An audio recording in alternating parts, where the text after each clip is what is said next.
Alors, on va aborder la toute dernière partie, n'est-ce pas, de ce colloque qui, donc, Catherine Angeloglu, qui est agrégée d'histoire, professeure honoraire de première et de l'aide supérieure à Bordeaux. Évidemment, Angeloglu, ça nous dit quelque chose automatiquement. Un nom grec qui vient de l'Asie mineure, de Constantinople, bien évidemment, et précisé, et donc qui va aborder cette question, enfin la toute dernière, parce que finalement ce matin on est parti par comment les soldats français ont vécu leur arrivée à Thessalonique. On a traversé quand même beaucoup de choses autour de cette région de la Grèce et on a senti qu'il y avait quand même beaucoup d'événements qui étaient en jeu, politiques, économiques, culturels, les populations, etc. Et donc je crois que Catherine, elle va nous amener un peu plus vers un retour vers les événements historiques et qui va nous donner la suite de tous ces événements et qui explique un peu le présent, parce qu'il y a quand même des choses qui continuent. La suite, mais pas du tout la fin, puisque je m'arrêterai au traité de Sèvres. Quel traité? Un traité pour rien, puisque ce traité a été signé, et c'était peut-être prémonitoire, dans la salle des biscuits de la manufacture de Sèvres, et que tout le monde savait, y compris Poincaré, qui l'a dit dans un article de la Revue des Deux Mondes quelque temps après, que ce traité allait être aussi fragile que le biscuit du même nom. Alors, vous voyez, je commence sur des choses qui ne sont pas du tout très satisfaisantes pour l'ego historique grec. J'avais l'intention d'aller jusqu'au traité de Lausanne, mais évidemment, cela aurait dépassé le contexte propre de la Première Guerre mondiale. Cependant, je vais essayer de couper mon texte de tout ce que Nicolas a déjà dit et qui ferait répétition dans le mien, ou peut-être quelques petits creux. Mais je voudrais commencer en disant d'abord que la place de la Grande Guerre dans la mémoire grecque, dans l'imaginaire et dans l'histoire de la Grèce contemporaine, ça n'est pas 14-18. On n'est pas en France, on n'est pas en Allemagne même, on n'est pas dans les autres grands pays participants.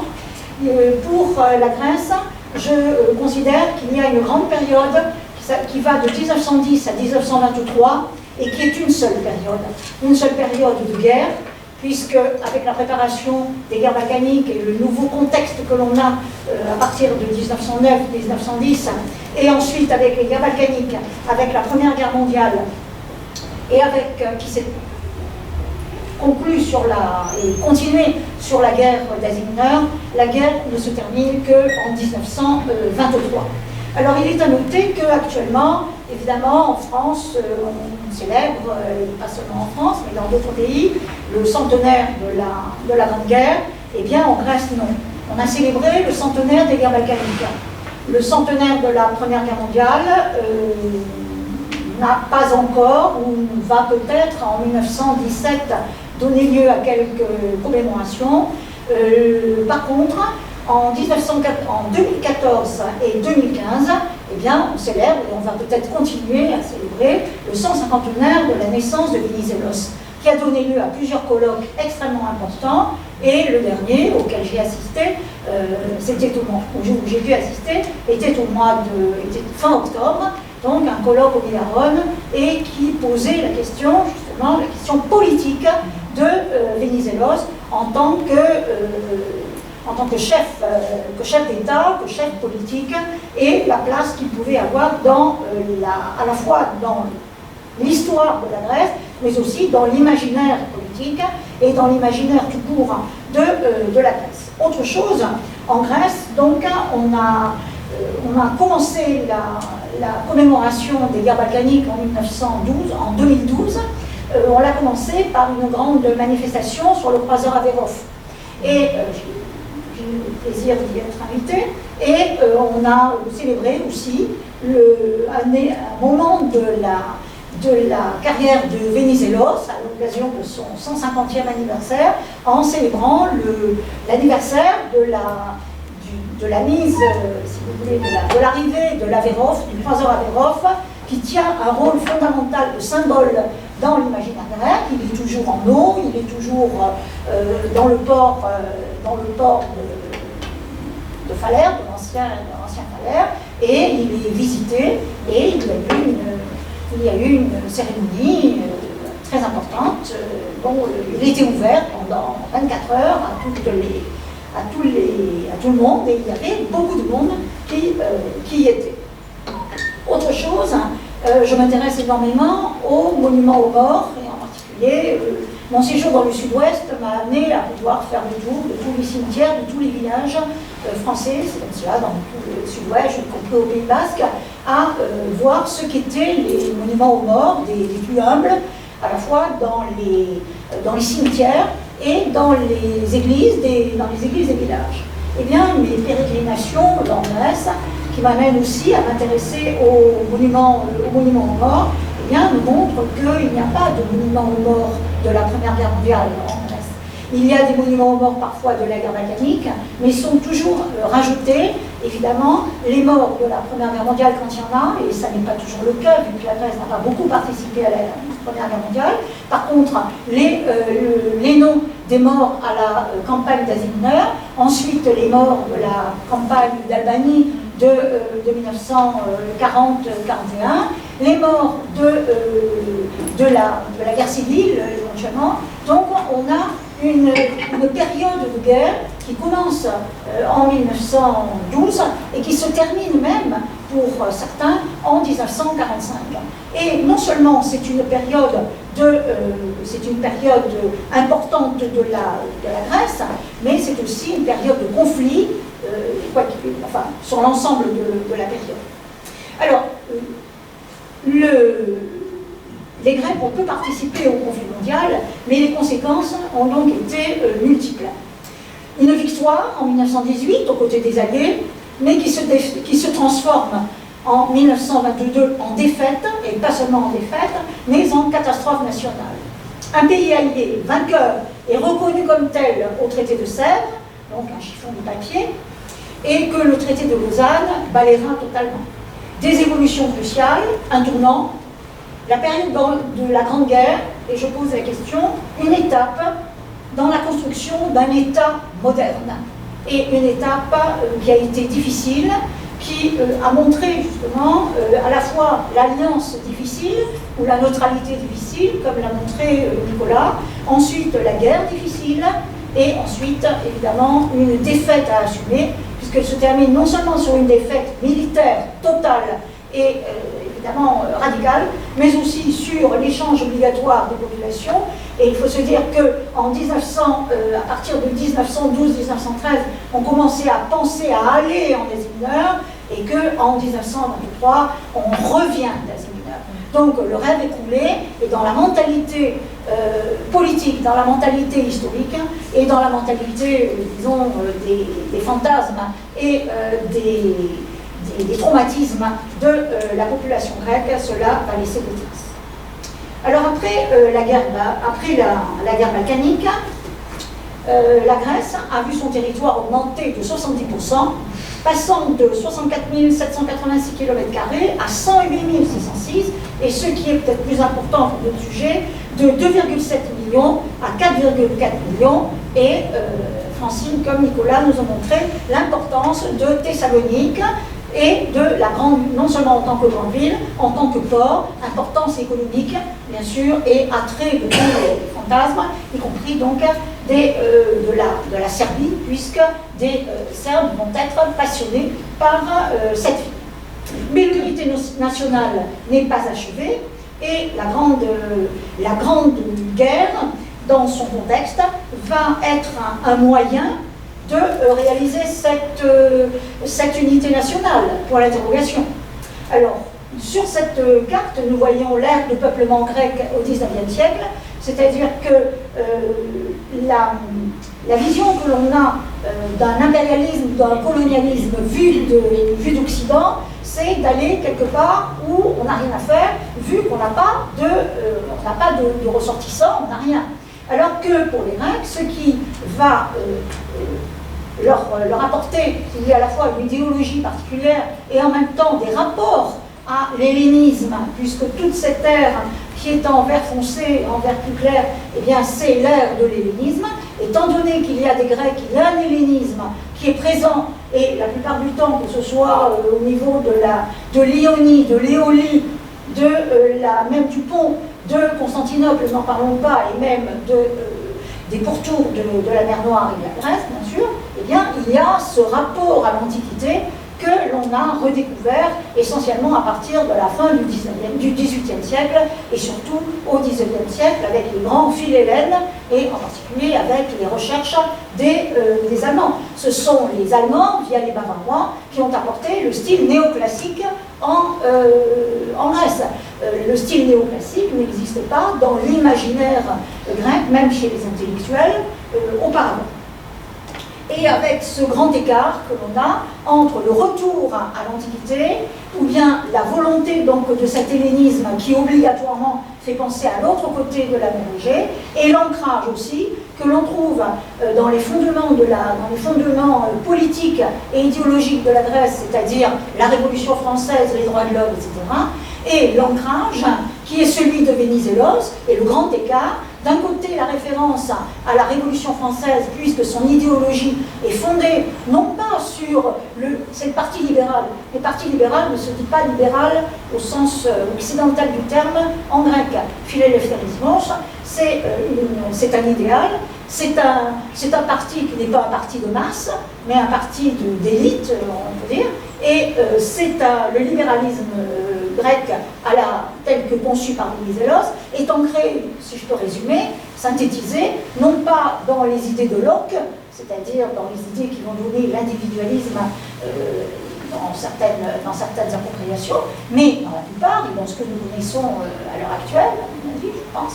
Et d'autre part, donc, là, pour Venizelos, ce qui est le plus important, son ancrage, c'est ce qui va donner le radicalisme français le plus pur de la Troisième République, c'est-à-dire la Révolution française de 1792. Donc, on n'est pas dans l'individualisme, on est dans l'étatisme. Et le rôle de l'État va, dans le libéralisme de Venizelos, être très important. Les terres que la Grèce veut récupérer, elle nous donne la formation de l'État grec tel qu'on va le voir et tel que cette carte le montre, c'est-à-dire une formation qui est beaucoup plus difficile qu'on a pu le prévoir à l'origine, qui ici nous met avec la carte les territoires en mauve, en territoire en violet, c'est la trace dont Joël nous a parlé, et en mauve, eh bien, ce sont les revendications grecques de la trace orientale, jusqu'à la ligne de Tchatalja du moins, et l'Ionie, Éolie, c'est-à-dire ce qui est accordé à la Grèce au traité de Sèvres, mais qui ne le sera pas effectivement.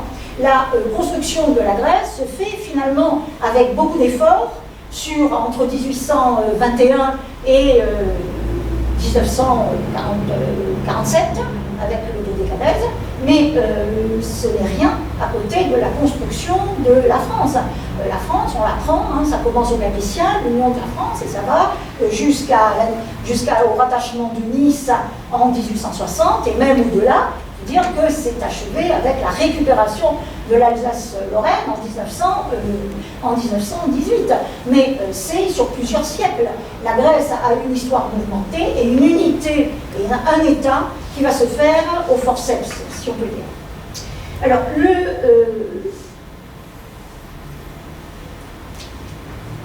les revendications de la Grèce, telles qu'elles vont se préciser à partir de 1914 et surtout à partir du moment où Venizelos revient au pouvoir en 1917. Donc cette unité nationale n'est pas achevée et la Grande Guerre ne permettra pas de l'achever, même si l'on a cru qu'elle pourrait être un moyen de le faire. Alors ces revendications sont essentiellement l'Épire du Nord, la Thrace occidentale, la Thrace orientale, Constantinople, l'Ionie et Éolie, Chypre, qui compléterait l'idéal de la Grèce des 5 mers et des 2 continents, qui forment le grand projet de constitution d'un État hellénique rassemblant l'ensemble des Grecs.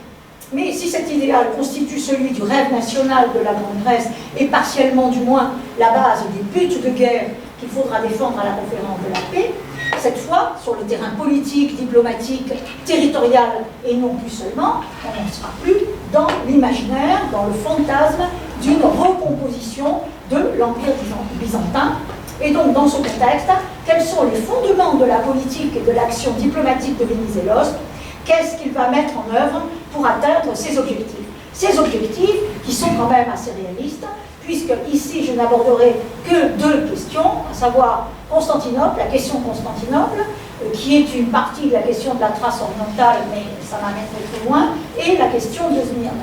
Je n'aborderai pas la question de l'Épire du Nord ou Albanie du Sud, et évidemment pas la question des pontiques, puisque Vénizelos renonce aux pontiques avec beaucoup de réalisme, et dit que les pontiques, c'est-à-dire les habitants grecs du Pont, ils sont à peu près 350 000, les habitants grecs du Pont, eh bien, on les confie à l'État arménien qui a été décidé par les 14 points de Wilson. Donc, et ils ne sont pas contents, les pontiques, puisqu'ils envoient à la conférence de la paix, ils vont envoyer des plénipotentiaires et qui seront extrêmement déçus par Vénizelos, énormément déçus par la Grèce. Ce qui fait que beaucoup de pontiques, on va les retrouver, tout ça, eh bien, d'abord dans l'armée russe, parce qu'ils pensaient que ça les aurait aidés à se débarrasser de l'Empire ottoman, et quand les Russes se transforment en soviétiques, ils restent dans l'armée soviétique, et on va les retrouver en URSS. On les retrouve en URSS jusqu'en 1991. Donc là, les pontiques, c'est un cas que l'on abandonne, et Vénizelos abandonne aussi ce qui est l'un des fleurons de la Grèce des 5 mers, Chypre. Alors à Chypre, il n'y a pas de problème, la majorité écrasante est grecque, il n'y a pas d'ambiguïté pour personne, pas même pour les grandes puissances. Mais seulement Chypre, c'est à l'Angleterre. Et comme Vénizelos doit jouer la carte de la Grande-Bretagne pour obtenir autre chose, eh bien, on ne va pas parler de Chypre, et même si un accord dira à Sèvres que éventuellement, on dira que si éventuellement l'Angleterre l'accepte, Chypre pourra devenir grecque. Mais il faut qu'en contrepartie, donc, les Italiens donc, cèdent aussi le Dodécanèse. Comme les Italiens ne vont jamais céder le Dodécanèse, eh bien les Anglais ne céderont pas Chypre, d'où un avenir évidemment assez difficile. Alors, ces buts de guerre, la Grèce des 5 mers, ou tout au moins une partie de cette guerre, impérialisme, on l'a beaucoup dit, nationalisme, on l'a beaucoup dit aussi, mais je pense que les réalités sont plus complexes et les fondements en sont, certes, la grande idée telle que définie au XIXe siècle, c'est-à-dire une idéologie et une politique, mais sans remonter au philhellénisme bavarois, romantique et au discours de Colette de 1844 où l'idée d'une grande idée, le mot grande idée a été prononcé pour la première fois, eh bien la grande idée pose quelque chose qui est fondamental dans l'imaginaire grec, à savoir l'identification de la Grèce avec la totalité de la nation hellénique, disséminée dans l'Empire ottoman, c'est-à-dire ce que nous avons vu sur la première carte. Réunir tous les Grecs dans un seul État-nation, voilà le but de la grande idée. Une reconquête de Byzance, c'est une interprétation. La reprise de Constantinople, c'est un rêve. C'est un rêve dont on ne s'est jamais départi depuis 1453. Dès qu'on a eu l'Empire ottoman, on a le rêve de reconquête de Constantinople. Ainsi que l'on transmise, évidemment, et ça marque l'imaginaire populaire, ça marque les intellectuels, ça marque l'opinion publique, ça marque l'expression populaire, puisque légendes, récits, chansons, poèmes, poésie populaire, dont on est nourri dès le berceau avec des berceuses, et je ne parlerai pas de cela, donc évoque l'après 1453, évoque le le joug ottoman et évidemment présente la ville et Sainte-Sophie comme étant l'idéal à atteindre. Et tout cela est très important pour arriver à comprendre cette dichotomie de la grande idée. La grande idée, d'une part, une idée, donc un fantasme qui va essayer qui d'abord s'appuie sur une espèce de romantisme, et d'autre part, une grande idée qui va s'appuyer sur des réalités tangibles, et avec Venizelos, comment essayer de la mettre en œuvre. Alors Venizelos, en effet, reste porteur de l'aspiration de la grande idée, mais il va la décliner, je peux dire, différemment.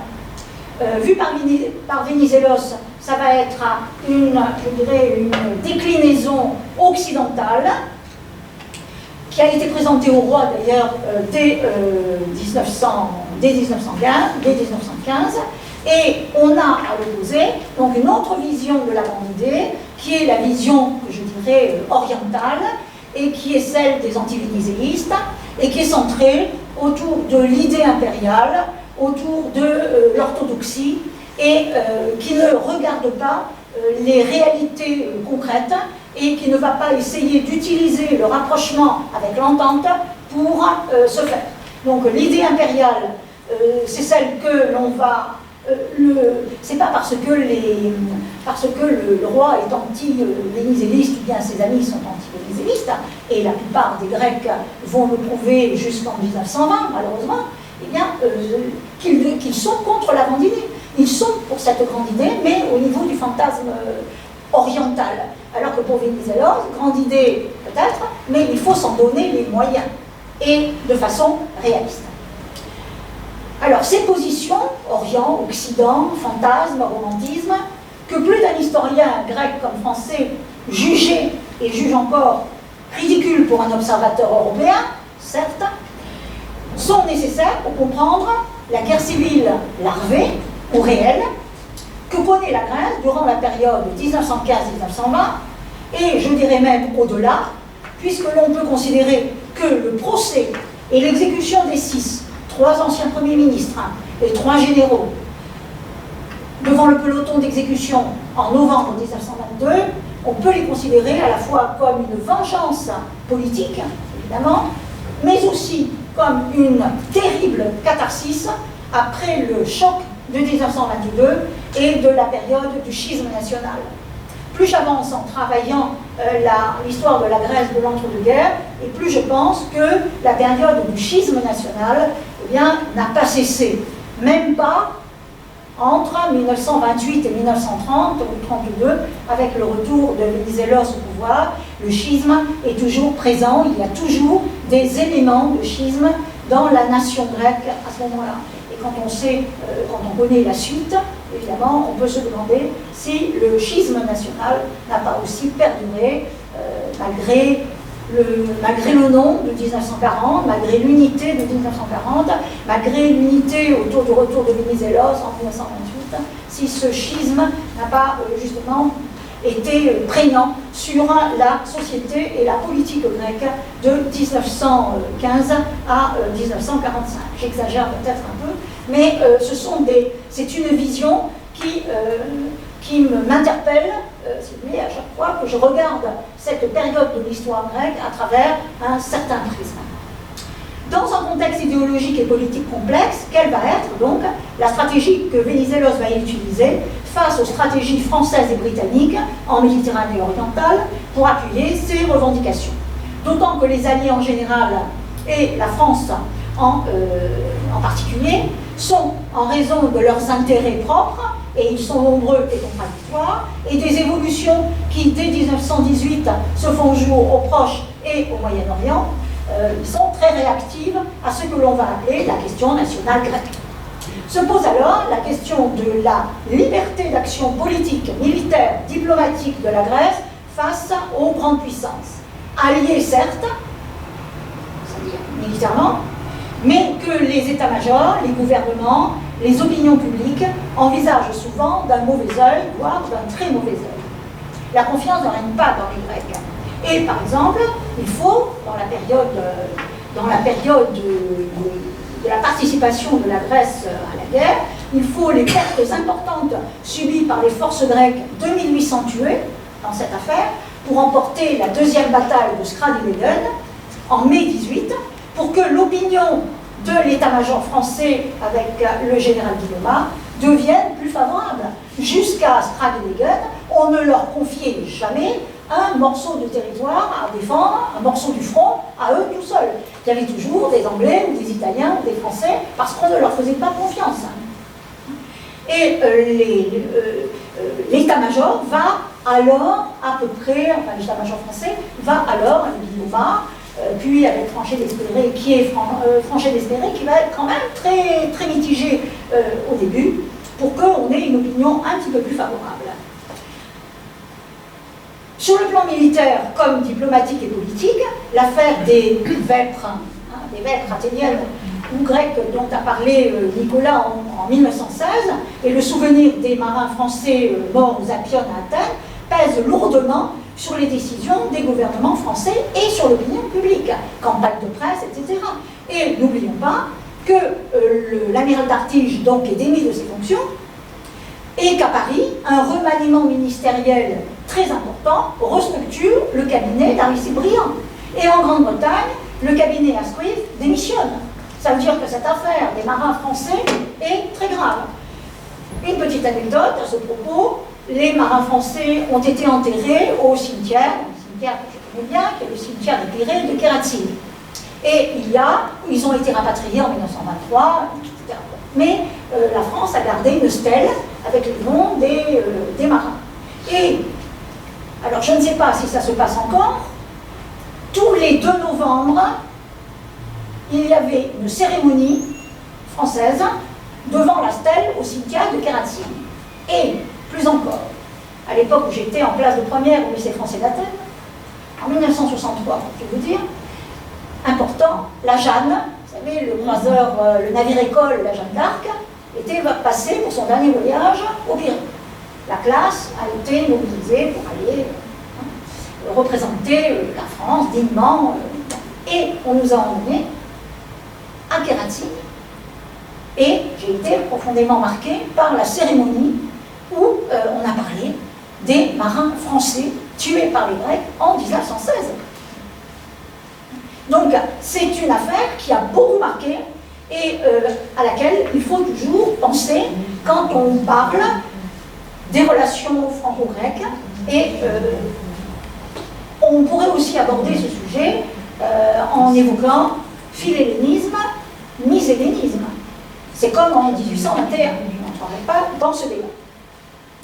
L'affaire d'ingérence maximale de la France, puisqu'il s'agit d'ingérence, et d'ingérence au nom du roi, au nom des puissances protectrices, montre que la Grèce n'est pas libre. Et Venizelos n'est pas plus libre non plus. En 1830, le traité de Londres, déjà en 1827, enfin en 1830, le traité de Londres pose une tutelle et aussi un contrôle financier, et la conférence interalliée de juillet 1917 renforce cela en installant le contrôle des finances du gouvernement de Venizelos. Les relevés est urgent, dit-on, mais, je cite, le résultat ne pourra être obtenu qu'avec beaucoup d'énergie et de méthode, qualité qui trop souvent ont fait défaut à l'administration des finances de la Grèce. Il faut prendre en main le contrôle des recettes comme des dépenses. Monsieur Venizelos et le gouvernement acceptent le principe du contrôle à condition qu'il ne porte pas atteinte au prestige du gouvernement. 1917. 2015, ça n'a pas beaucoup changé.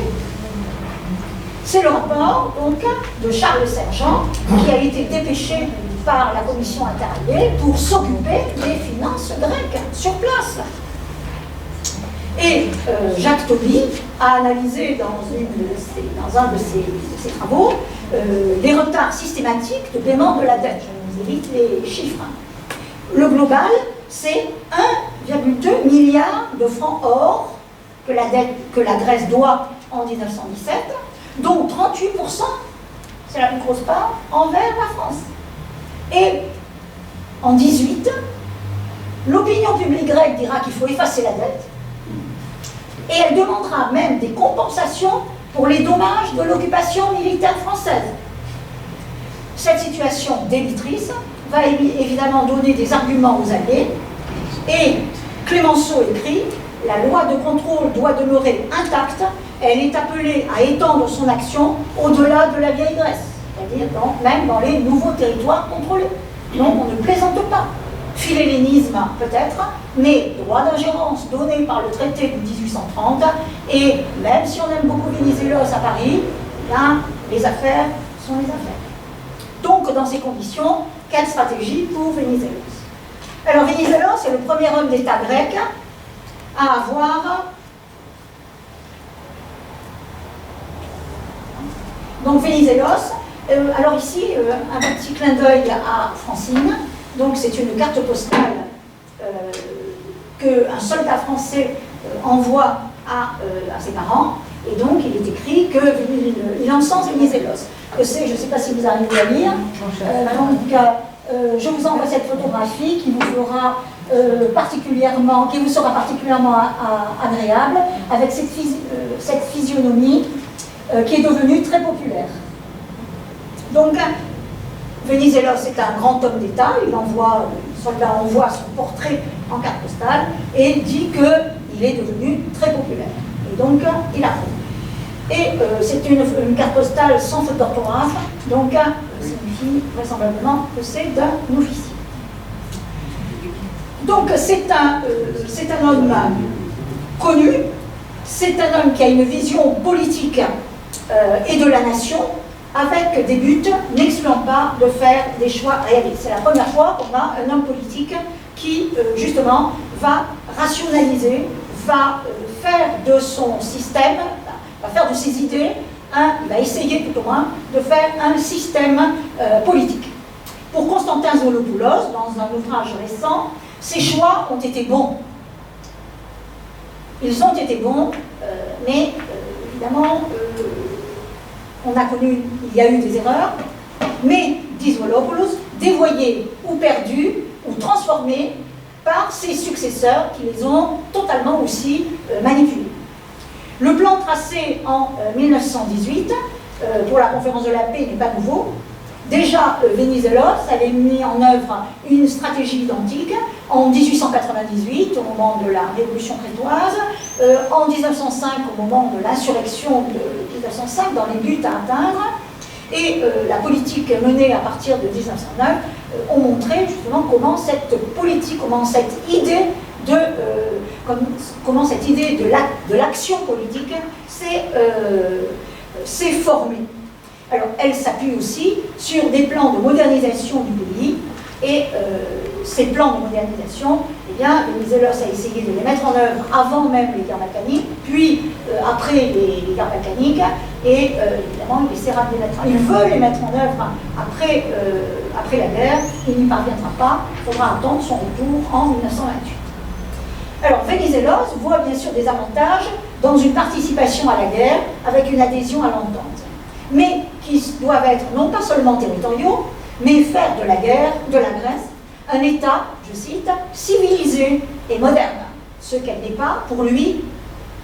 Donc il va contre l'opinion publique, il dit qu'il faut d'abord qu'on devienne un État civilisé et moderne, donc s'appuyer sur l'entente, profiter de l'entente pour y arriver.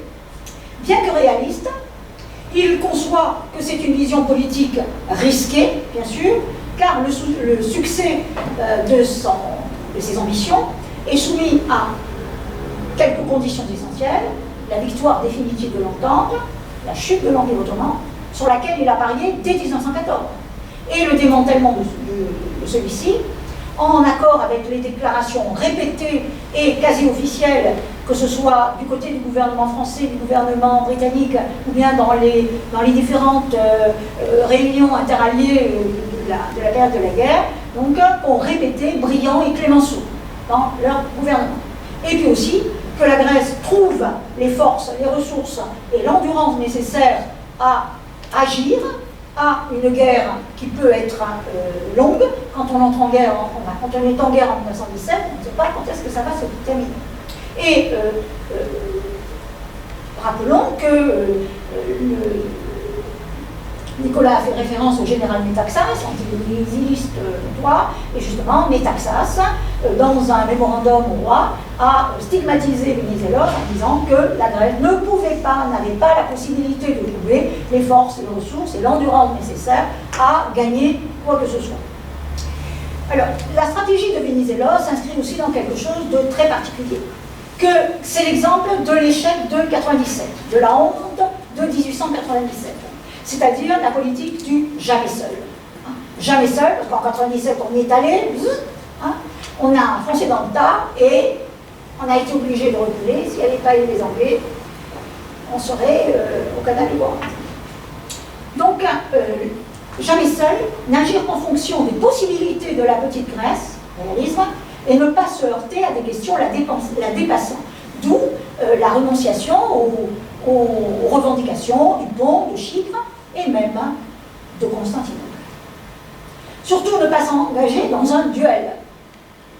Un duel, sous-entendu, ni avec les Bulgares, ni avec les Turcs. Ne pas être tout seul. Pas de, en grec, duel se dit monomachie. Et j'aime beaucoup le mot de monomachie, parce que dans duel, il y a deux. Dans monomachie, il y a le fait d'être seul. Seul contre un autre. Donc, pas de monomachie. Et pour Venizelos, justement, dès avant 14, au moment de, avant même que la Première Guerre mondiale ne s'ouvre, le cauchemar, c'est l'idée d'un duel, justement, qui laisserait face à face Grèce et Turquie. Au moment où les Ottomans, il y a eu la révolution jeune turque qui a totalement changé les positions des Ottomans à l'égard des Milettes, et en particulier du Millet des Arméniens et du Millet des Grecs. Et donc, par leurs actions en Ionie contre les populations grecques, 300 000 à peu près Grecs de l'Ionie ont été obligés de s'en aller dans les îles de la mer Égée. Ils reviendront après le traité de Sèvres ou même à la fin de la guerre, pour la plupart, fin de la guerre en 18. Et certains ont été amenés dans les années Taboulou, c'est-à-dire dans les camps de déportation, sont morts. Donc la situation de l'hellénisme d'Asie mineure est très problématique, et aussi du pont. Mais Venizelos ne va pas intervenir. Et donc il sait très bien que s'il intervient, donc la Turquie réagirait, qu'elle est un trop gros morceau pour la Grèce en 1914. Et le danger donc serait d'agir à la légère pour aller soutenir l'hellénisme outragé, et réellement, parce qu'on a des massacres, on a des déportations en Ionie. Et on est au mois de mai-juin de 1914. Et donc Venizelos va abandonner l'hellénisme d'Asie mineure à ce moment-là, par réalisme. On va le lui reprocher, on va dire qu'il n'est pas allé au secours, etc., qu'il a trahi, que c'est le grand ennemi. Mais c'est du réalisme, c'est-à-dire qu'il n'avait aucune chance d'aider qui que ce soit en Asie mineure. Et en plus, parti en Asie mineure, les Bulgares auraient pu intervenir au nord. Donc la Grèce, puissance devenue maritime, n'a pas la possibilité de se battre sur deux fronts. Et surtout sur un front qui exigeait qu'elle parte de l'autre côté des mers. Donc la Grande Guerre va être un tournant. Venizelos voit dans le conflit une possibilité de victoire contre l'Empire ottoman dans une alliance payante avec la France et la Grande-Bretagne. Une politique dont le but ultime reste cependant d'œuvrer à l'obtention de l'intégrité nationale. Alors, ne pas dire donc qu'il a trahi, qu'il a changé d'avis, l'alliance avec l'entente est le soubassement, le vecteur de la réalisation de ses aspirations, avec, de préférence, bien sûr, on ne va pas à la légère, on ne va pas sur un simple oui, ce qu'on va faire, malheureusement. Il faut la garantie et le soutien des grandes puissances, et c'est là que doit jouer l'action diplomatique. De 1918 à la paix signée en vain, paix entre guillemets, et signée en vain avec un point d'interrogation, c'est-à-dire Sèvres, Venizelos va s'appuyer sur la France et la Grande-Bretagne, mais il doit décider où mettre son poids et où placer ses priorités, comme il l'a déjà fait pendant les guerres balkaniques, et donc faire des choix. Ça aussi, c'est nouveau dans la politique grecque, faire des choix. Et c'est la vision de Venizelos, c'est-à-dire de celui qui est quand même un des grands chefs d'État de l'époque est reconnue comme telle, c'est de savoir tenter de faire des choix et d'imposer de faire des choix, de ne pas partir à la légère. La Grèce ne peut atteindre tous ses buts, et l'exemple bulgare de 1913 le montre, puisque la Bulgarie revendiquait Constantinople, elle revendiquait Thessalonique en 1913, et elle a tout perdu. Et choix signifie sacrifice, signifie hostilité, signifie même rendre une partie de l'opinion publique insatisfaite, voire ennemie, la retourner contre soi-même. Le politique ne peut faire ce qu'il veut, il doit agir selon les circonstances, en profiter, et tous ces éléments, toutes ces conditions préalables sont à prendre en compte au moment où va s'ouvrir la conférence de la paix. La conférence de la paix, donc, et dès novembre 18, Venizelos fait le tour des capitales européennes. Il va en Angleterre, et puis il va à Paris, où il rencontre Georges Clemenceau, à un moment où il joue donc la carte du philélénisme, de l'Ionie grecque. Et à Londres, Lloyd George monte favorable, séduit par la personnalité hors norme, une personnalité qui est l'une des plus flamboyantes de la conférence de la paix. Lloyd George qui note son intelligence et qui est séduit par l'intelligence de Venizelos, contrairement à celui qui occupe le Foreign Office, Lord Curzon. Curzon est un être beaucoup plus froid que Lloyd George, et Lord Curzon est beaucoup plus, disons, sceptique. Il regarde Venizelos, il n'est pas amoureux fou de Venizelos, contrairement à Lloyd George qui est emballé. Et Lord Curzon se souviendra de cette sorte de, je dirais pas antipathie, mais méfiance qu'il y a entre le caractère profondément britannique de Lord Curzon, l'aristocratie britannique, et Venizelos, le grec, le méditerranéen. On le compare à Ulysse, Rhétor, qui ne dit pas ce qu'il fait, mais qui agit, qui connaît des coups et qui est capable de changer d'avis d'un moment à l'autre. Et Lord Curzon s'en souviendra à la conférence de Lausanne, quand Lord Curzon sera le Premier ministre britannique et aura en face de lui un Venizelos qui représente avec un courage, avec une abnégation immense, une Grèce qu'il a renvoyée et qui est battue, vaincue à plate couture, et il devra négocier avec Lord Curzon, et pas en position de vainqueur cette fois-ci. Lord Curzon lui fera bien sentir à certains moments les actes les practica, les actes de la conférence de Lausanne nous montrent des anecdotes assez dramatiques dans ce sens. Donc, les militaires britanniques, davantage que les Français, ont un avantage, Venizelos, et souhaitent que la Grèce tienne une place d'allié majeur en Méditerranée orientale pour assurer la sécurité maritime. Alors on est en 1918, il y a eu la révolution russe, les bolcheviks, les alliés sont enlisés en Ukraine dans une guerre qu'ils vont perdre, et dans les couloirs, Clemenceau dit à Venizelos, vous êtes nos alliés? Oui. Alors envoyez 2 divisions en Ukraine. C'était au moment où la France avait des problèmes, donc au mois de janvier 1919, la France avait des problèmes en Ukraine avec ses soldats, il y avait des problèmes etc. Donc elle est ravie, et Venizelos, justement, choisir l'opportunité, va envoyer 2 divisions en Ukraine qui vont bien se comporter. Sauf que la présence grecque en Ukraine, c'est que l'hellénisme de la mer Noire, l'hellénisme d'Odessa, de Sébastopol, de Mariupol, etc., va être totalement anéanti, puisque Lénine va expulser tous ces Grecs, quand il ne va pas les déporter en Asie, en Asie centrale. Donc, il arrive à Paris, et avec une délégation grecque d'à peu près une vingtaine de personnes, dont 15 sont ses amis, sont des vénézinistes de la première heure et des personnalités extrêmement douées et abandonnables. C'est le cas de Politis, qui est professeur de droit public à la faculté d'Aix-en-Provence, qui va être l'un des fondateurs du droit international avec la Société des Nations, puisqu'il sera le délégué, un des délégués à la Cour de justice de La Haye.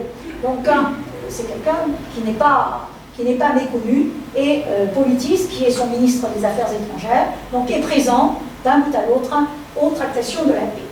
Alors, il faut se dire que Venizelos, et en particulier Kouroumilas, que l'on voit ici, qui est un ami personnel de Venizelos, qui est un de ses conseillers, eh bien, presque, pas toute la délégation, mais une grande partie de la délégation, et Kouroumilas avec Venizelos, arrivent à Paris en décembre de 1918. Ils en partiront au mois d'août de 1920. Donc, Venizelos et son gouvernement, même si certains feront les allers-retours, la Grèce sera privée d'un gouvernement tangible que l'on peut voir, même s'il gouverne de loin, donc pendant plusieurs mois. Et c'est très long.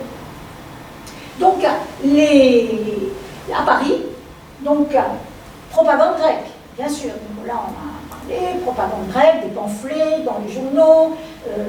On a même accusé, enfin, il faut lire l'ouvrage de Cosmin sur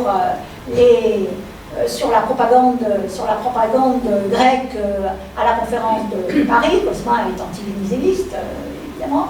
Et on a aussi pas de la propagande, mais un philélénisme de la part d'intellectuels qui soutiennent la Grèce et qui font des réunions donc, diverses à Paris. Et l'antipropagande turque, évidemment, voire française, se fait jour aussi, elle est très active, avec des pamphlets, la presse, des publications, et il y a énormément d'intellectuels français, des journaux français, qui vont prendre fait et cause pour la cause turque contre la cause grecque, évidemment. Alors les milieux politiques sont en gros en France favorables, je dirais oui mais, et Venizelos s'y forge une réputation personnelle. Et il y a, si vous voulez, dualité entre la réputation de Venizelos, l'attrait qu'il exerce par son intelligence et sa connaissance des dossiers, et d'un autre côté, le réalisme quand les Français, les Anglais et les Italiens, n'en parlons pas, regardent leurs intérêts en Méditerranée orientale. Parce que les Français et les Anglais, ils pensent pétrole. C'est-à-dire que la Grèce, oui, la mer Égée, oui, mais dans une grande vision, qui est la vision impérialiste, comme beaucoup traité l'historiographie, c'est-à-dire les pétroles. Et dès 1919, Clémenceau et les Anglais commencent à s'affronter au Moyen-Orient, le partage du Moyen-Orient, les mandats, etc. Mais Clémenceau va très vite être préoccupé par le Rhin, par la question du Rhin, par la question des réparations, qui est solide et fixe. C'est pour ça qu'il ne voulait pas du deuxième front balkanique, il voulait voir le Rhin. Et les problèmes entre Clémenceau et les Anglais vont, sur les pétroles, être du donnant-donnant. C'est-à-dire que, bon, vous êtes sur le Rhin, mais aidez-nous au Moyen-Orient, vont dire les Anglais. Et c'est là que Clémenceau, bientôt, va abandonner Mossoul. Les pétroles de Mossoul vont être abandonnés, alors qu'ils étaient dans le mandat théorique français, vont être abandonnés par Clémenceau au profit des Anglais pour avoir le soutien des Anglais sur le Rhin et sur les réparations. Mauvais calcul, d'ailleurs. Enfin, Clémenceau s'est trompé, tout comme Venizelos, sur la sincérité des tractations qu'il avait avec les partenaires ou adversaires aussi. Donc, il devient une personnalité incontestable de la conférence, et en particulier donc, auprès des quatre grands. Voici nos quatre grands, Orlando, ça ne va pas du tout entre Orlando et Venizelos, mais on ne parlera pas du problème italien, Lloyd George, Clémenceau et Wilson. Wilson qui ne comprend pas très bien Venizelos, je le soutiens, mais à certains moments il va être d'accord, et puis après bon, il va présenter des critiques. Et derrière eux, ce sont leurs trois secrétaires, évidemment, dont le plus important pour notre affaire, c'est Mantoux, qui est une personnalité exceptionnelle et qui est le secrétaire de Clémenceau et qui est le seul qui participe à toutes les réunions privées entre les 2 ou les 3 ou les 4 grands et qui prend des notes. Et qui nous est d'une utilité remarquable. Et Clemenceau est moins séduit certes que Lloyd George, mais il le soutient. Et dans ses mémoires, le général Mazarakis, qui est dans la délégation grecque, relève que l'opinion publique grecque est très vite déçue par la France, qui, je cite, nous était favorable, dit-il, en dépit de tous ceux qui ont pu prétendre que les Français n'ont pas attendu le retour de Constantin en 1920 pour nous abandonner. Donc l'opinion publique, en Grèce, joue aussi contre Venizelos en disant « mais les Français nous abandonnent, ils nous ont abandonnés ».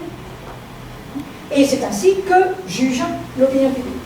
Alors la commission qui va s'occuper des affaires grecques est présidée par Jules Cambon. Elle doit examiner les revendications et Venizelos présente un mémorandum qui va être présenté le 3 et le 4 février, le jour même à la une de l'Humanité. Un article, j'aurais pu faire mon exposé là-dessus d'ailleurs, j'y ai pensé, mais un article d'Anatole France qui paraît le 4 février au matin, donc dans l'édition de l'UMA, et qui est signé Anatole France. Et Anatole France, donc, indépendant de toute action propagandiste, en dehors de tous les coups. Et donc c'est la réflexion d'un intellectuel sur les... Je cite simplement une phrase: les revendications grecques, elles semblent justes. Et ce qui surtout me jette dans ce débat, c'est l'intérêt pressant des Grecs et des Arméniens, le zèle d'arracher à la misère et à la mort des peuples martyrs. L'armistice n'a pas mis fin au massacre. Entendons la voix des Grecs de Thrace et d'Asie mineure, que les Grecs dominent en Thrace, ce n'est point en Thrace orientale, ce n'est point douteux. À Constantinople même, Grecs et Arméniens l'emportent. Et Poincaré dira plus tard, quelques temps plus tard, au moment du traité de Sèvres et surtout du traité de Lausanne, où il sera président du Conseil et des négociations, il dira, et ça l'ennuie beaucoup, ça l'ennuie en 1923, que la Thrace orientale est incontestablement grecque, contrairement à la Thrace occidentale. Donc, mais il va falloir sacrifier la Thrace orientale. Et donc, Anatole France, en 1919, dit que les Grecs dominent en Thrace, ce n'est point douteux, et même à Constantinople, Grecs et Arméniens sont majoritaires. Alors, les arguments de Venizelos. Alors, ici, une carte qui montre ce qui était théoriquement, avec les accords Saïx-Picot, les zones d'influence théorique dans l'Asie mineure, puisqu'on s'était partagé l'Asie mineure, et puis les Grecs arrivent avec leurs revendications, donc il va falloir qu'il y ait des gens qui se poussent pour que les Grecs puissent s'y mettre. Parce qu'on a fait le partage du Moyen-Orient et de l'Asie mineure, donc sans en tenir compte. Alors, Venizelos, donc, a la cote et le grand patriote grec, donc le portrait couverture, le portrait qui est en couverture du petit journal au lendemain de ce fameux mémorandum. Donc, les arguments de Venizelos sont essentiellement donc, pour revendiquer les zones où les Grecs sont majoritaires en Asie mineure, l'hellénisme d'une part, mais aussi des statistiques peu fiables, qui sont très, très discutées et qui sont contestables. Parce qu'on a les statistiques turques, on a les statistiques grecques qui sont celles du patriarcat, on a les statistiques du Near East Relief qui sont les statistiques américaines, on a des statistiques italiennes en ce qui concerne la région de Smyrne, la région d'Adana, qui est la zone qui aurait dû être donnée aux Italiens, où ils ont des intérêts, et donc tout cela va se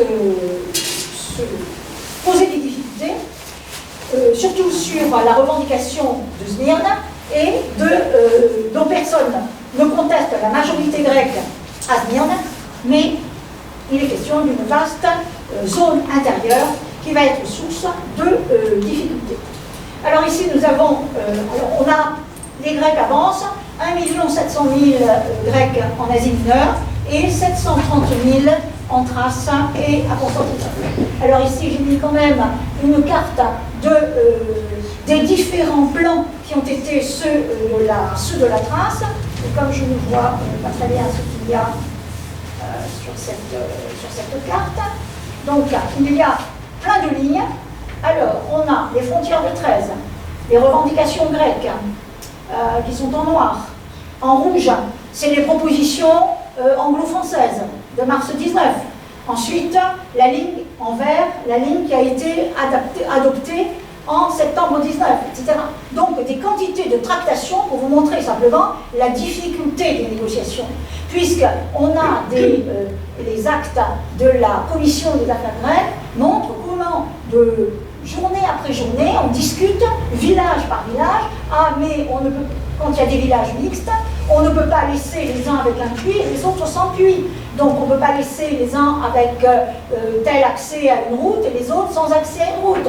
Il y a le problème des collines, etc. Donc une situation assez difficile pour arriver à comprendre les différentes arcanes des tracés de frontières, mais aussi ce que montrent ces lignes que nous avons ici sur la carte, c'est les problèmes entre les alliés. Ils ne sont pas d'accord entre eux, puisque même on a la ligne officielle britannique, c'est celle qui est en jaune, hein, c'est ici la ligne de Chattanooga, et qui a été revendiquée par les lignes officielles britanniques par Nicholson et les deux Anglais, Nicholson et Arnold Toynbee, qui voulaient donner Constantinople et un grand territoire à la Grèce. Finalement, ça ne s'est pas fait. Pourquoi? Parce que Venizelos a choisi Smyrne. Et il était très mécontent que les Anglais aient voulu lui donner Constantinople. Mais on ne veut pas de Constantinople à Venizelos. Il refuse Constantinople. Ce que Petsalis Diomidis, un historien grec, lui reproche. Il dit que ça a été la seule erreur de sa carrière. À y réfléchir, on peut se poser la question. Parce que Venizelos a une vision politique, il sait très bien que dans le contexte qui est celui de la révolution bolchevique, les problèmes indépendamment de l'Empire ottoman, va-t-il survivre ou ne va-t-il pas survivre? Mais les intérêts des uns, les intérêts des autres, la question de la Méditerranée orientale, la question de l'Anatolie et du Moyen-Orient, Venizelos sait très bien qu'il ne peut pas tenir, parce que donner Constantinople à la Grèce, c'est aussi et les Anglais voulaient se débarrasser de cela, c'est ça que Nicholson y avait pensé, c'était se débarrasser sur les Grecs du contrôle des détroits. Et Venizelos sait très bien que la Grèce est trop petite pour assumer un contrôle des détroits, puisque les détroits ont toujours été un élément de pression entre d'un côté les Franco-Britanniques et de l'autre côté les Russes. Donc entre mer Noire et mer Égée, nous sommes trop petits. Mais Venizelos a une autre idée, c'est qu'en ayant la trace orientale, en ayant de l'autre côté l'Ionie, un jour ou l'autre, par le développement économique, par la présence grecque, pourra peut-être un jour, elle sera à nous, hein, Constantinople, c'est-à-dire qu'on pourra faire la jonction entre trace orientale naturellement.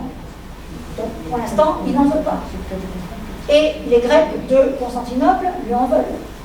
Pourquoi? Parce que les Grecs de Constantinople, qui n'avaient pas pensé à entrer dans l'État-nation grec jusqu'à la fin du XIXe siècle, vont, par le jeu du rayonnement de Venizelos et de certains courants qui se développent dans la communauté grecque de Constantinople, vont commencer à penser à intégrer un État-nation, à s'intégrer à l'État-nation. Alors qu'avant, ils étaient très contents du régime du Millet. Et une association très importante, la Ligue ou Société littéraire de Constantinople, qui rayonne dans tout le monde hellénique, y compris en Russie, a fait des travaux remarquables sur comment est-ce que les Grecs de Constantinople pourraient entrer dans l'État-nation grec. Quels seraient leurs avantages, quels seraient leurs inconvénients. Évidemment, il n'en est pas question. Cependant, pas de revendication donc sur cela, mais Andréades, qui est un économiste, André Andréades, donc écrit que les Grecs ne réclament aucun prix spécial. Ils demandent uniquement que la théorie des nationalités appliquée à l'Italie, la Serbie et la Roumanie soit appliquée, sinon à tous les Grecs irédinés, du moins à ceux d'Ionie et de Thrace. La question qui va se développer à un certain moment, c'est évidemment celle des principes, à savoir Venizelos pose-t-il les valeurs fondamentales de son idéologie, ou bien ne sont-elles que moyens pour justifier une politique d'expansion? L'historiographie des années 60-80, très marxiste ou marxisante, a voulu démontrer la deuxième hypothèse. Aujourd'hui, Svoulopoulos, Panos Veremis penche pour la première interprétation, c'est-à-dire Venizelos pose les valeurs fondamentales de son idéologie, mais pas pour justifier une politique d'expansion. Donc, il y a politique d'expansion de facto, mais ce n'est pas la base de son idéologie. Donc, c'est une interprétation de la grande idée, comme on l'a dit précédemment. Alors, la question de Constantinople, je vous l'ai dit, Petsalis Diomiris parle d'une erreur grave de Venizelos, qui, sur le choix Constantinople-Ouzmien, Petsalis dit il a rejeté trop précipitamment la solution Constantinople, puisque Nicholson et les Anglais le lui offraient. Et la France eh bien, n'a pas beaucoup soutenu la Grèce sur ce projet, ni les Anglais. Donc, manœuvre diplomatique d'avoir refusé Constantinople pour s'assurer de Smyrne, ou plutôt réalisme pragmatique et objectif dans un contexte, justement, de quelqu'un qui voit le problème de l'intérieur, d'Orient, et non de Londres ou de Paris. Pour Venizelos, Constantinople, ce n'est pas uniquement joli sur la carte. Pour lui, Constantinople, c'est un enjeu au sens oriental et avec une vision qui est celle de l'oriental, puisque la Grèce est quand même en Orient, et qui n'est pas la vision de l'Angleterre, où Constantinople, la mer Égée, Smyrne, ne sont que des pions sur l'échiquier de l'Empire britannique et d'intérêts britanniques beaucoup plus larges que les intérêts de la seule Grèce. Alors après les revendications donc, présentées à la conférence en février, mars-avril sont le temps des discussions, des négociations et éventuellement de la réalisation de la paix. Alors c'est l'apogée de la présence charismatique, c'est l'apogée du philhellénisme, et il est quotidiennement donc Venizelos vanté ou conspué dans la presse.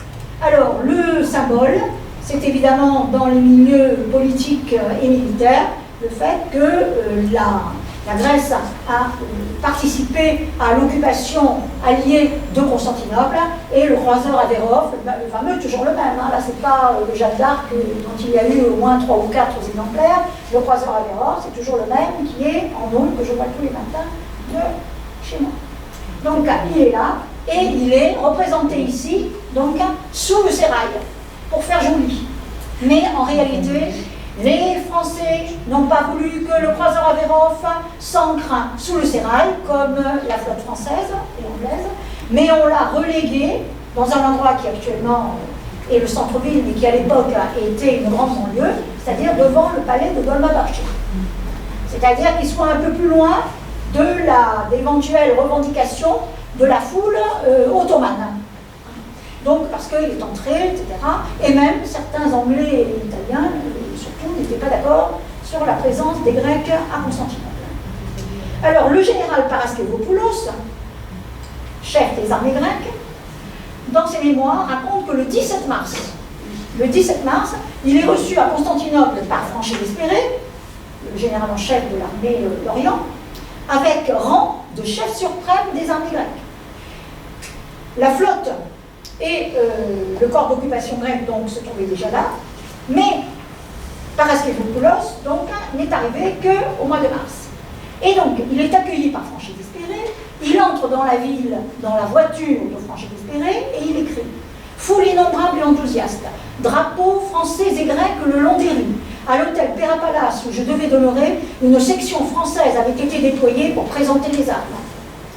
Au Perapalas, le soir, le lendemain, Franchet d'Espéré offre une réception avec un bal. Pour qui connaît la grande salle à manger du Perapalas, on voit ce que ça donne. Et le 21 mars, donc c'est le 21 mars, et Franchet d'Espéré termine son discours « Vive la Grande Grèce ». La Grande Grèce, c'est la grande idée. Franchet d'Espéré. Et lors de sa visite au patriarcat avec Franchet d'Espéré, il y a des arcs de triomphe en fleurs. Donc la question va se poser, et peu à peu, Donc les choses vont évoluer, puisque la Grèce va débarquer à Smyrne avec un mandat des Alliés, mais les choses ne vont pas très bien se passer. Donc l'entrée de Franché d'Espéré qui passe en revue les troupes alliées à Constantinople, y compris les Grecs. Ça, c'est l'organisation administrative de l'Empire ottoman avec les vilayettes, et en particulier donc le vilayet de Smyrne, que l'on voit, qui fait partie des revendications grecques, et sur la base donc des revendications grecques, qui sont ici les populations grecques plus ou moins importantes que l'on a en Asie mineure. Alors, les tractations entre les alliés vont se passer pour l'Asie mineure comme pour la Thrace orientale en tractation entre les revendications grecques et les aspirations grecques que donne Venizelos, c'est-à-dire la ligne rouge, c'est celle de Venizelos, et on voit le résultat, et surtout sur la deuxième carte, c'est-à-dire ce que vont accorder les Anglais et les Français à la Grèce dans le cadre du mandat. Donc entre ce que l'on demande et ce que l'on reçoit officiellement, mais que l'on perdra, eh bien, il y a une très grande différence. Donc en orangé, c'est là où les Alliés reconnaissent qu'il y a majorité incontestable de Grecs, et les Khazars, c'est-à-dire les découpages à l'intérieur des subdivisions des vilayettes, et en gris, donc les Khazars, où tout le monde est d'accord, mais qui sont revendiqués par Venizelos, où tout le monde est d'accord de dire qu'il n'y a pas de majorité grecque, même si dans certains villages on reconnaît qu'il y a des majorités grecques, mais pas dans tous les villages. Et avec des hachures, donc là où les revendications grecques se font sur la base de majorité grecque, mais où les Alliés vont bientôt reconnaître qu'ils ne peuvent pas et qu'ils ne veulent pas les donner aux Grecs. Donc c'est sur ces bases que les Grecs vont débarquer le 15 mai de 1919 à Smyrne. Alors, débarquement des troupes grecques à Smyrne, Clémenceau n'était pas tout à fait d'accord, il y a eu un coup d'État. Un coup d'État fait dans le dos des Italiens. C'est-à-dire que la décision a été prise à Troyes. Wilson s'y est rallié, mais bon, mollement. Et c'est Lloyd George et Clémenceau, entraînant des pieds, qui s'y sont ralliés, ont donné le mandat. Clémenceau a même demandé qu'il y ait 48 heures de décalage, de façon à ce que l'occupation des fortins du port de Smyrne ne soit pas faite par les Français. C'est là que l'on va envoyer donc, le général Milne avec des troupes anglaises pour que vraiment ce soit une occupation inter-alliée, et pas seulement les Grecs.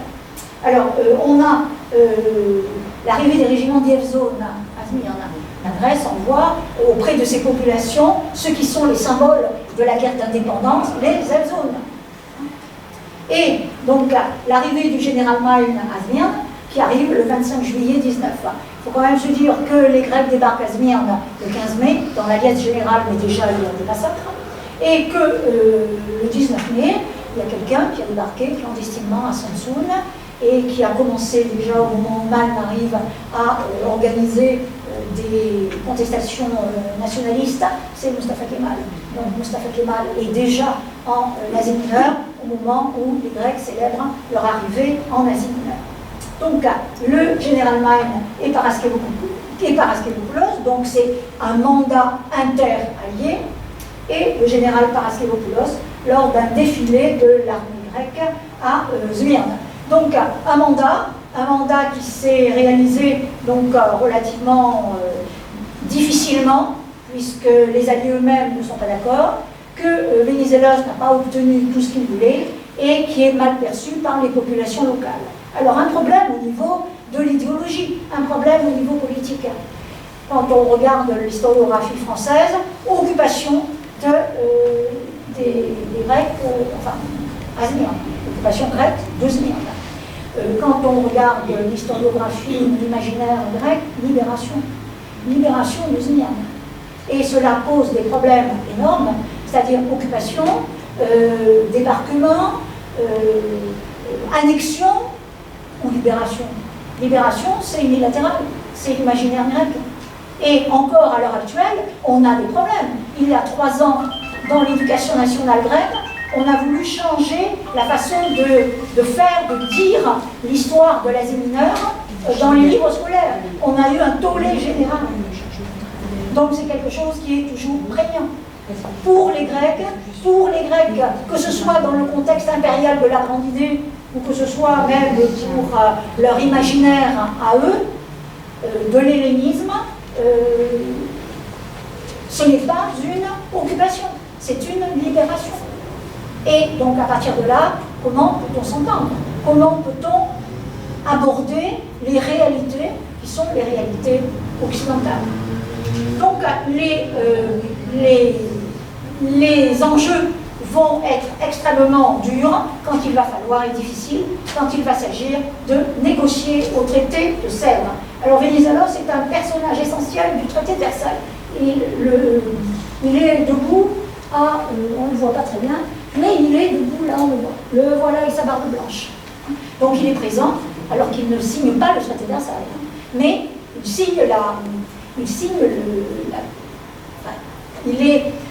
il accepte le traité de Versailles, et même s'il n'en est pas le signataire, parce qu'il n'a pas de rapport avec l'Allemagne, il est présent dans cette... et l'apogée de la Grèce, c'est les zones devant et les fantassins derrière au défilé de la victoire, au défilé des Alliés. Donc c'est une photo, et cette photo a été coloriée, et elle est devenue un symbole. Elle se distribuait, carte postale, etc., dans les milieux philhellènes et dans les milieux, que ce soit en Grèce ou en France. Seulement, tout le monde n'est pas d'accord, et les rapports très rapidement avec Venizelos vont devenir très compassés, dans la mesure où montent les revendications nationalistes turques, et où les petits combats pour maintenir l'ordre et officiellement pour désarmer, c'est-à-dire désarmer les Turcs qui n'ont pas été désarmés malgré les accords de l'armistice de Mudros, eh bien la résistance nationaliste va gagner du terrain. Et même si, tant que Venizelos est là, on ne peut pas parler de véritable guerre, même s'il y a des escarmouches, la véritable guerre, ce sera à partir de fin 1920 et début 1921. Mais ça va très mal pour les intérêts grecs chez les Alliés, surtout en France, parce qu'on a René Puot, Léon Macasse et d'autres philhellènes qui agissent en faveur des intérêts grecs. Mais de l'autre côté, on a des écrivains, des hommes politiques proches du gouvernement, souvent très célèbres, Pierre Loti, Claude Farrer, ou moins célèbres comme Madame Berthe, Georges Boulis, qui est une personnalité espionne de Mustapha Kemal, et en même temps à la solde de Franklin Bouillon, qui est un émissaire plus ou moins officiel d'Aristide Briand. Bref, donc il va y avoir des problèmes. Et peu à peu, eh bien, la Grèce s'est mise à dos les Alliés, en particulier avec les massacres d'Aïdine, qui ont entraîné une commission interalliée qui a été franchement très hostile aux Grecs. Et le général Mazarakis qui représentait l'armée grecque, n'a pas eu son mot à dire. Il l'a raconté dans ses mémoires. C'est un homme intègre. On ne peut pas, je crois qu'on peut lui faire confiance. Et donc il a dit que la façon dont on a interrogé les gens a été accablante pour les Grecs. Et la commission militaire sur les atrocités, il y a eu aussi des pamphlets d'atrocités turques contre les Grecs, évidemment. Mais cette commission sur les atrocités grecques conclut que les Grecs doivent s'en aller d'Asie mineure, sinon on va avoir des problèmes. Donc c'est dans cette ambiance que les dernières tractations pour la signature du traité de Sèvres, du traité qui est avec l'Empire ottoman, vont se passer. Et ici, nous voyons donc le représentant de l'Empire ottoman, puisque c'est avec l'Empire ottoman qu'on signe, ce qui est une grave erreur, et qui en fait un chiffon de papier. Donc Hamdi Pacha signe le traité de Sèvres, Venizelos est assis là, et Venizelos, ensuite, va au bureau et signe le traité de Sèvres en disant le plus grand moment depuis 1821. Donc, tout semble être en ordre, mais Venizelos qui va quitter triomphalement Paris, est à la gare de Lyon au moment où il va monter dans le train. Il est gravement blessé par un attentat de quelqu'un qui est royaliste pour le roi Constantin et anti-vénézéliste. Donc ça, c'est une lithographie populaire de l'attentat, donc avec la Grèce dans le ciel, etc. Et nous avons Vénizelos, ça aussi c'est une photo coloriée qui est devenue très populaire en Grèce chez les vénézélistes. Cependant, Vénizelos rentre en Grèce, donc au mois d'août de 1920, la boulée des Grecs, le Parlement des Grecs, eh bien, vote ce texte, donc, qui est signé de tous les parlementaires grecs vénizélistes, Vénizelos, sauveur de la patrie et digne de la Grèce. Et dans le même temps, revient l'enterrement de Vénizelos, le tract qu'on avait collé partout en 1916 et qui dit enterrement de Vénizelos et enterrement de Vénizelos, par qui? Eh bien, avec son épouse, et c'est Marc-Andonakis, ses enfants, eh bien, ce sont tous les ministres de son gouvernement à l'époque, et fossoyeur en bas, le peuple grec. Or, Vénizelos est à peine rentré que déjà les problèmes, la guerre civile larvée recommence. Et pourtant, le 27 septembre, donc en 1920, les Épiniques, c'est-à-dire la célébration du traité de Sèvres, je ne sais pas pourquoi ça ne marche pas en entier.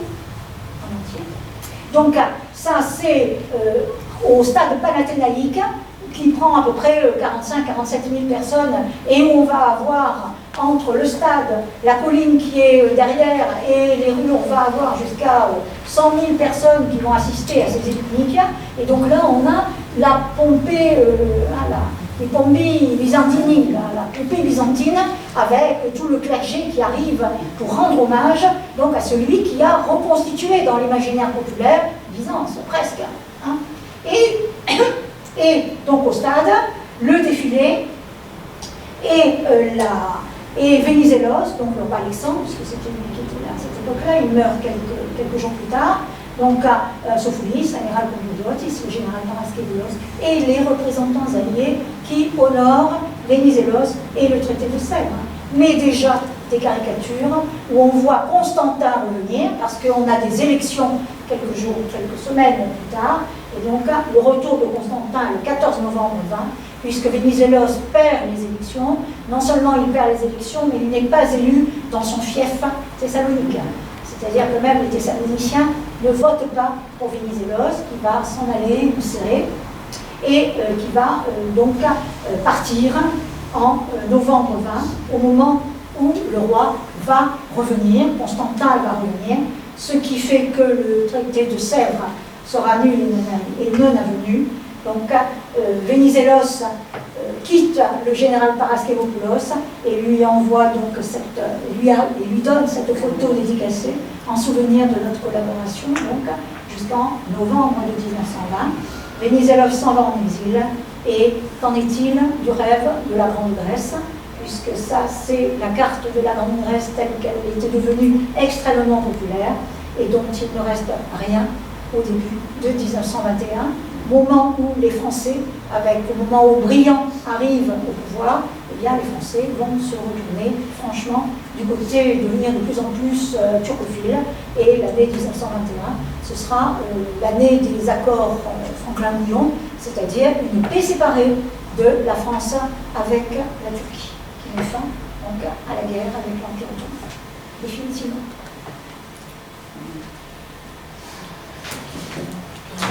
Alors là, on est bien arrêté.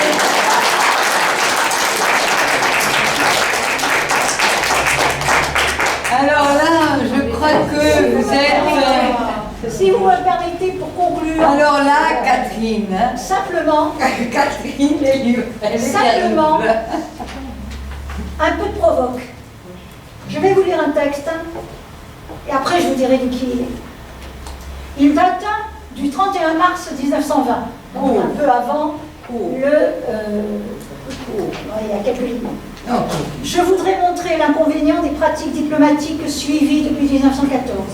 3 hommes, le président des États-Unis, le Premier ministre d'Angleterre, le président du Conseil de France, écartèrent de leur délibération des peuples qui avaient combattu et répandu leur sang avec nous.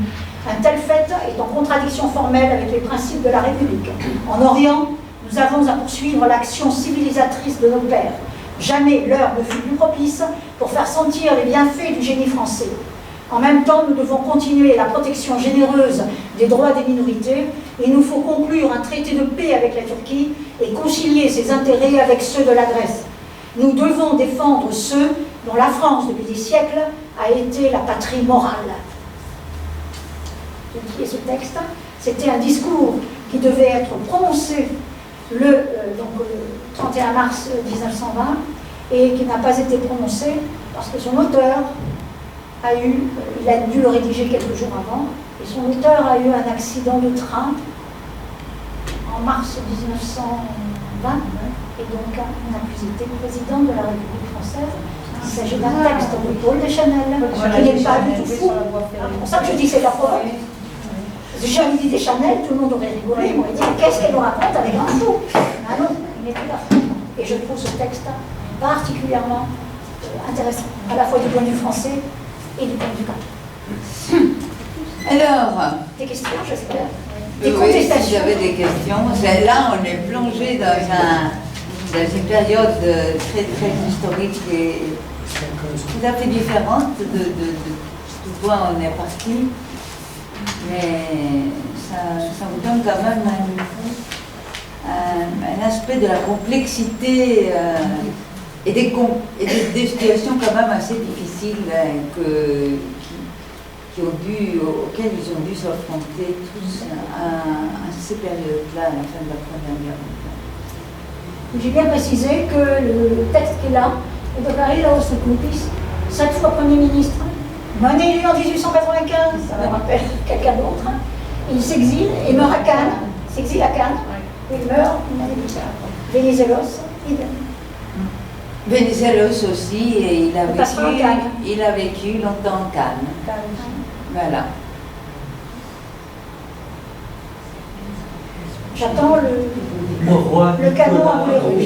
Nicolas de Monténégro est mort exilé à Antibes. Ah ouais.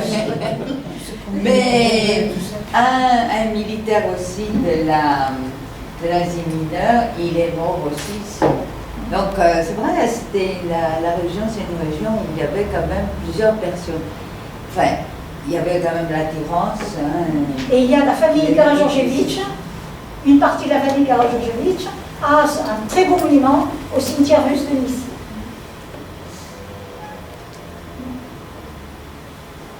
Oui. Comment peut-on expliquer qu'en partant de Paris, traité de Sèvres, il arrive en Grèce, il est considéré comme un héros, il n'est pas réélu? Est-ce qu'il y a eu un trafic dans les élections? C'est parce que, oui, l'attentat de la gare de Lyon a provoqué en Grèce une véritable reprise de la guerre civile armée. C'est-à-dire qu'il y a eu une répression contre les anti-vénizélistes sur place et on a assassiné des personnalités anti-vénizélistes, dont Ion Dragounis. Ion Dragounis, c'est une personnalité très importante, c'est un intellectuel. De la famille Pinello-Pizzetta, par la suite, etc. Donc, c'est-à-dire Il n'est pas responsable de l'attentat. Non, mais il y a eu des règlements de compte. Et ceux qui avaient réuni les Grecs, c'est-à-dire plus ou moins l'après 1917, où le roi quand même était complètement anéanti, eh bien, avec la Grèce qui n'a pas eu d'élection, qui aurait dû en avoir, c'est comme en France. En France, les élections ont lieu à la fin de 1919, alors qu'elles avaient eu lieu donc en 1914. On aurait dû avoir des élections en 1918. On les a reportées. Venizelos aussi les reporte. Donc, dans cette ambiance préélectorale, en plus, il y a cet attentat qui met le feu aux poudres des vénizélistes. On a voulu assassiner notre héros. Les autres vont pâtir et on va les réprimer. Il y a des gens qui meurent, dont Ion Dragounis. Et quand Venizelos rentre, c'est le chaos.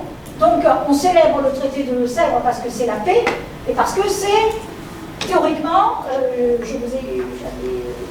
j'ai sauté les articles du traité de Sèvres, mais il y a quand même, c'est l'un des plus importants, le traité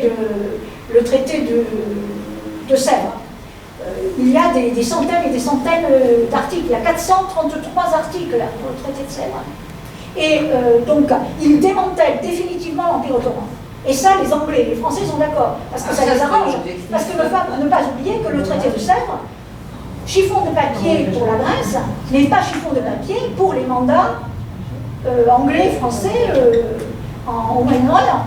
Ça, hein, c'est acquis. Et donc, il y a article 69, article 83, 115 à 117, 122 à 24, qui concernent justement les affaires grecques et en particulier Smyrne. Plus des articles sur les détroits, etc. Et la trace orientale. Donc c'est un moment très très important dans les aspirations grecques. Les Grecs, une partie tout au moins, ont l'impression que la guerre est terminée. Ce qui est faux, parce que le roi est élu pour finir la guerre. On n'en veut plus de la guerre en Asie mineure. Il faut que que Tapévia revienne.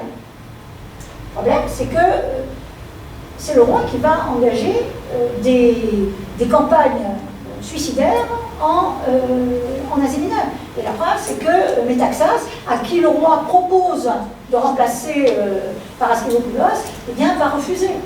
Mais il va remplacer Paraskévopoulos, qui est aguerri, qui a fait les guerres balkaniques, qui a fait la Première Guerre mondiale, qui est quand même un homme, un militaire moderne, si on peut dire. Il va le remplacer par Papoulias et ça va être la catastrophe. Autre question? Si, une question commune, à quand la suite?